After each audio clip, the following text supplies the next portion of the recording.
2029ला 100% महाराष्ट्रामध्ये परिवर्तन हा शशिकांत शिंदे करून दाखवेल असं काम करण्याचा प्रयत्न. टीका टिप्पणी होत असते. राजकारणाची आता एवढा गलिच्छपणा झालेला आहे की संस्कृती हा विषय संपलेला आहे.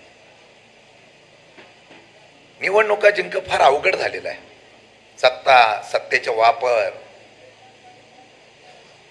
माझ्यावर 2 केस झाल्या. तेव्हा जावलीचा स्वाभिमान कोणाचा आठवला नाही. उलट मी कसा अडकलो पाहिजे यासाठी जावलीतली मंडळी सपोर्ट करत होते. ठराविक दुर्दैव आहे हो.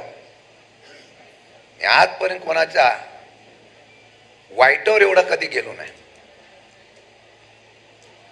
ज्यावेळेला तुम्ही सांगता ना जावलीच्यावर अन्याय होतो, अरे कधी नव्हते आम्ही इनबिन 4 लोक जे जिल्ह्याचं राजकारण करतो, राज्याचं राजकारण करतो, त्याच्यावर जनता तुमच्या विश्वास ठेवते. त्या विश्वासाला निदान पात्र राहण्याचा तरी प्रयत्न करूया ना.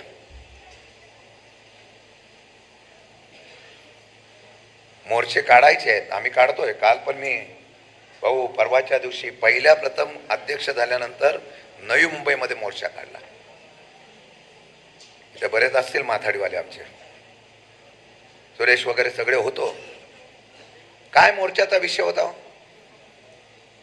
आम्हाला घरं मिळाली, त्या घराच्या पाठी आमचं कुटुंब म्हणून आम्ही ती घरं वाढवली, त्याला नोटीस आल्या. काही इतर लोकांनी मोर्चा काढला नाही. तुम्ही सत्तेत आहात ना, जावा मुख्यमंत्र्यांकडं. ज्या माथाडी कामगारांनी त्यांच्या मुलांनी आपली मुलं शिकावी म्हणून कर्ज काढली, ज्या माथाडी कामगारांच्यावर बेस्ट कामगाराचा जावलीतला असेल, सातारचा असेल, पाटणचा असेल, महाराष्ट्रातला असेल, गरिबांनी पीएफ मोडले, त्यांच्याबद्दल एकाने आवाज उठवला नाही. तो उठवण्याचं काम अध्यक्ष म्हणून मी केलं, कारण माझ्या मातीतल्या लोकांची घरं तुटत होती.